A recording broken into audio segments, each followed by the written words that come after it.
Definitely intense times to be alive. The war is continuing, and yes, great battles are being won, but we want to win the war over in Lebanon, down in Gaza. And you have United States Army Central Command, CENTCOM, what is his name, Michael Eric Kurilla. He landed here. He's meeting with Major General Herzi Halevi, and I believe this has to do with the ceasefire. I'm not sure. They're doing a general assessment of what's going on and focus on the northern arrows, on the northern command, strategic issues, and how we can defeat and stop these rockets from pummeling our land, our people. It's just wild, the amount of rockets. Imagine you're walking down the street and you just see things blowing up. You hear giant explosions. It happens all the time throughout Israel in general. And so there's a deep working relationship with the United States to bring back regional stability in this time. Things are shifting, and the bad guys are going to figure this out sooner or later. Speaking of bad guys, it is really sad to see what happened to Rabbi Tzvi Kogan. Who would have thought we'd be alive in a time in the world where a Jewish person, just because they're Jewish, gets killed? He was an Israeli in Abu Dhabi, United Arab Emirates, and he was killed I understand that he was killed by this thing called Operation Ensuing Truth 3. That's what Iran is calling this, grab some people and kill them, innocent people. Is that what they think? It's ensuring truth for sure. It's ensuring the truth that they are evil. And so Rabbi Kogan was missing for several days. Everyone was getting worried around the world. People who didn't even know him are worried, were praying for him. Intelligence says that Rabbi Kogan was being followed by 3 Uzbeks who were hired by Iran, and they fled to Turkey. His car was found abandoned near Dubai airport. And so it's a shockwave that people can just be grabbed just because they're Jewish and be killed and murdered.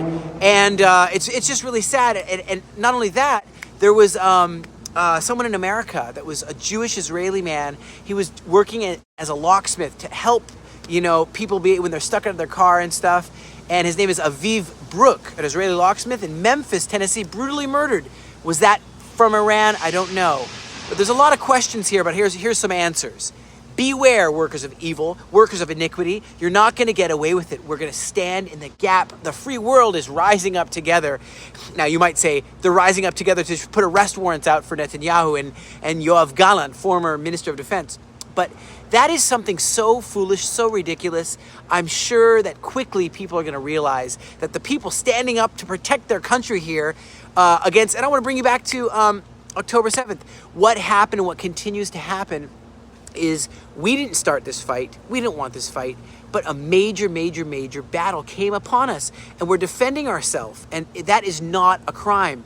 Early October 7th, 6:30 a.m., the militants entered Israel by air, land, and sea using paragliders, massive barrage of rockets, thousands and thousands, hitting central Israel.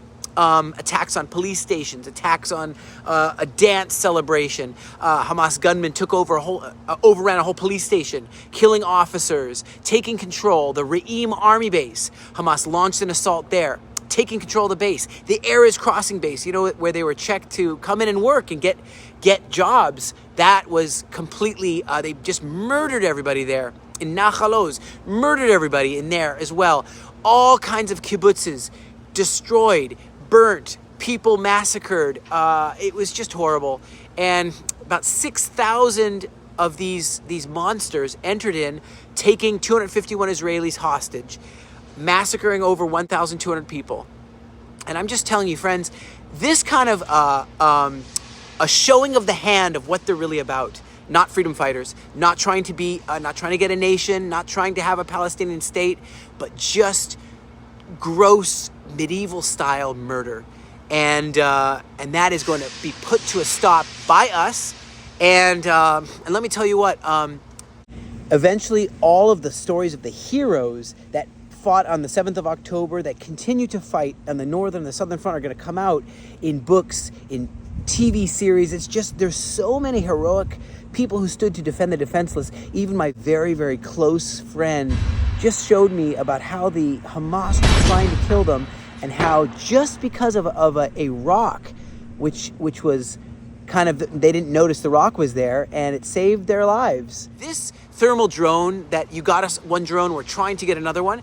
If you'll help us to get this thermal drone, let me tell you what, it really does help with the advanced surveillance. It helps us to be able to see the enemy before they see us, act speedily and effectively so we can win this war.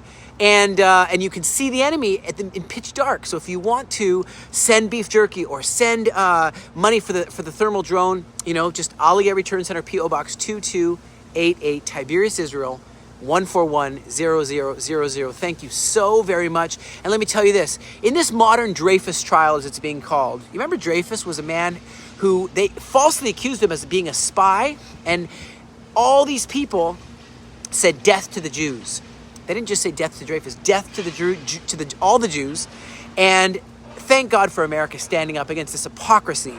And anyone who's issuing an arrest warrant for our prime minister is foolish, because and ignoring actual people who are doing actual genocides on the Yazidis, actual genocides in Syria, actual mass murder. We're standing up to defend our home. Psalms chapter 98, he will judge the world with righteousness and the peoples with equity. That's Psalm chapter 98, verse 9.